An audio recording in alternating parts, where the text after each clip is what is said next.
এখন অসমীয়া মাধ্যমৰ বিদ্যালয়ৰ ব্যতিক্ৰমী পৰিৱেশ নামভৰ্তিৰ বাবে চলিছে এক অঘোষিত প্ৰতিযোগিতা। গোলাঘাট জিলাৰ এখন অসমীয়া মাধ্যমৰ বিদ্যালয় সকলো দিশতে জাকত জিলিকা এইখন চৰকাৰী বিদ্যালয়। বিদ্যালয়খনৰ নাম নুমলীগড় উচ্চতৰ মাধ্যমিক বিদ্যালয়।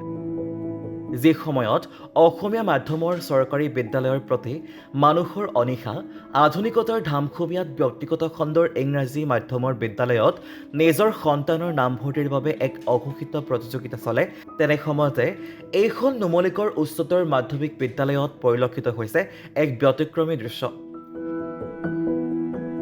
অসমীয়া মাধ্যমৰ চৰকাৰী বিদ্যালয়খনত নিজৰ সন্তানটিক নামভৰ্তিৰ বাবে অভিভাৱক তথা ছাত্ৰ ছাত্ৰীয়ে ভিৰ কৰা পৰিলক্ষিত হৈছে।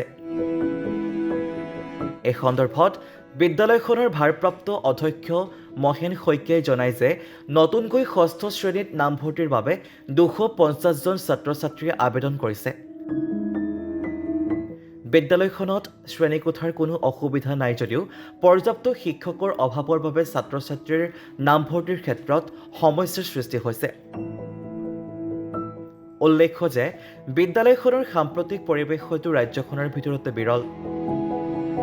শিক্ষক শিক্ষয়িত্ৰী পৰিচালনা সমিতি তথা অভিভাৱক বৰ্গৰ একত্ৰিত প্ৰয়াসে বিদ্যালয়খনক এক উচ্চ শিখৰত উপনীত কৰাইছে বুলি চৌদিশে চৰ্চা চলিছে।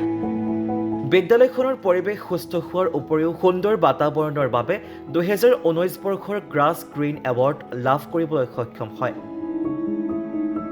ইয়াৰ পৰিপ্ৰেক্ষিতত স্বাভাৱিকতে অঞ্চলটোৰ ৰাইজে নিজা সন্তানক নুমলীগড় হাইস্কুলত নামভৰ্তি কৰি এজন মানুহ হিচাপে গঢ় দিয়াৰ সপোন ৰচিছে।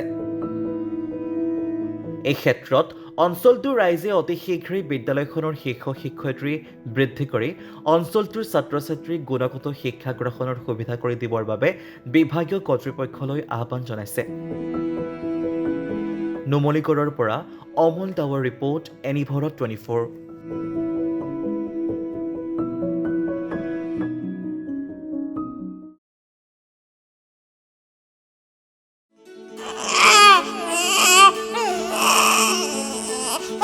অভিনন্দন, আপোনাৰ এজনী ছোৱালী জন্ম হৈছে।